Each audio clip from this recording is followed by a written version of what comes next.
নমস্কাৰ বন্ধুসকল আপোনালোক সকলোকে মোৰ ইউটিউব চেনেললৈ স্বাগতম জনাইছো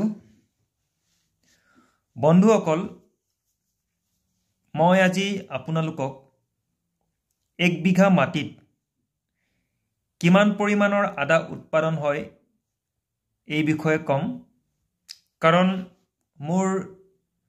কেইজনমান বন্ধুৱে মোক এই বিষয়ে প্ৰশ্ন কৰিছিল মই তেওঁলোকৰ এই প্ৰশ্নটোৰ উত্তৰ দিব লৈছো বন্ধুসকল আমাৰ উজনি অসমৰ হদিয়া মহকুমাৰ কাষতে লাগি থকা অৰুণাচল প্ৰদেশৰ লয়াৰ দিবাং ভেলী ডিস্ট্ৰিক্টত যি ধৰণে আদা খেতি কৰা হয় এই অঞ্চলবোৰত কৰা আদা খেতি সাধাৰণতে দেখা যায় যে 1 বিঘা মাটিত প্ৰায় 25 পৰা 30 কুইণ্টেল আদা উৎপাদন হয় অৰ্থাৎ আমাৰ ইয়াত যি ধৰণৰ আদা উৎপাদন হয় এই উৎপাদন সাধাৰণতে খুবেই কম বুলিব পাৰি কিয়নো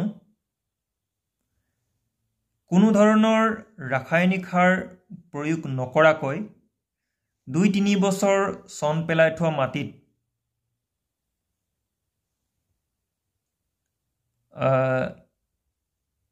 পচন সাৰ দি বা কোনো ধৰণৰ সাৰ নিদিয়াকৈ এই আদা খেতি কৰা হয় আৰু আমাৰ ইয়াত যিবিধ আদা খেতি কৰা হয় সেইবিধ এবিধ মজলীয়া ধৰণৰ আদা বিশেষকৈ এবিধ আছে খুবেই সৰু যেটো সাধাৰণ আমাৰ ভাষাত মান আদা বুলি কয় এই মান আদা বিধো নহয় বা আৰু এবিধ আছে খুবেই ডাঙৰ ইয়াৰ পাঞ্জাটো প্ৰায় 300-400 বা 500 গ্ৰাম পৰ্যন্ত হয় হেইটো নহয় আমাৰ ইয়াত এবিধ মজলীয়া ধৰণৰ আদা আছে যিখিনি আদা বা যিবিধ আদা আমাৰ ইয়াৰ পৰা বাংলাদেশ আৰু ওয়েষ্ট বেংগলৰ শিলিগুৰি ধূপগুৰি মন্দিলৈ প্ৰেৰণ কৰা হয় আৰু কিছু অংশ বা কিছু পৰিমাণৰ আদা বৰপেটালৈ যায় আৰু আমাৰ ওচৰতে থকা বিভিন্ন ধৰণৰ সৰু সৰু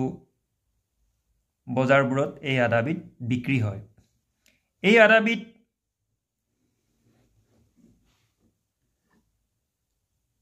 পঁচিছৰ পৰা 30 কুইণ্টেল যেটো উৎপাদন হয় এই উৎপাদনটো বঢ়াব পৰা যায় যদিহে আপোনালোকে খেতি কৰোতে আমাৰ ইয়াত যি ধৰণৰ খেতি কৰা হয় ইয়াতকৈ যদি উন্নত পদ্ধতিৰে আপোনালোকে খেতি কৰে পচন সাৰ দিয়াৰ উপৰিও যদি আপোনালোকে প্ৰয়োজন অনুসৰি ৰাসায়নিক সাৰ বা বিভিন্ন ধৰণৰ মাইক্ৰনিউট্ৰিয়েন্টছ আপোনালোকে খেতিডৰাত প্ৰয়োগ কৰে তেনেহলে নিশ্চয় এই আদা বিধৰ উৎপাদন এবিঘা মাটিত 30 পৰা 35 কুইণ্টেল পৰ্যন্ত হ'ব পাৰে তো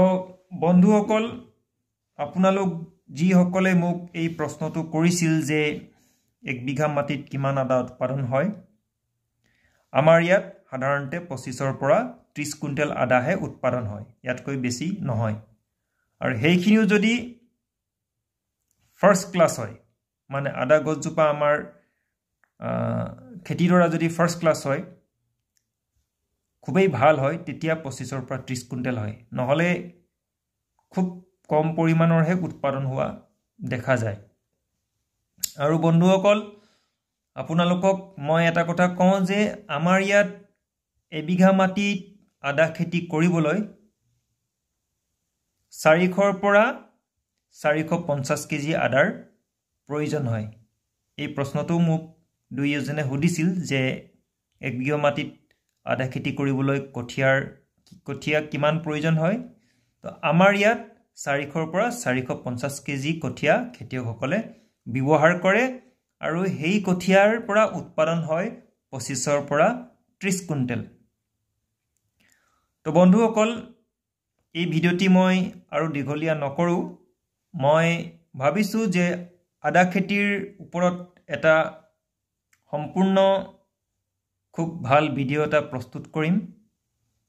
আৰু সেই প্ৰস্তুত কৰাৰ পিছত মই আপোনালোকলৈ সেই ভিডিঅ'টো আগবঢ়াম। তো আজিলৈ মই এই ভিডিঅ'টি ইমানতে সামৰিছোঁ। ধন্যবাদ।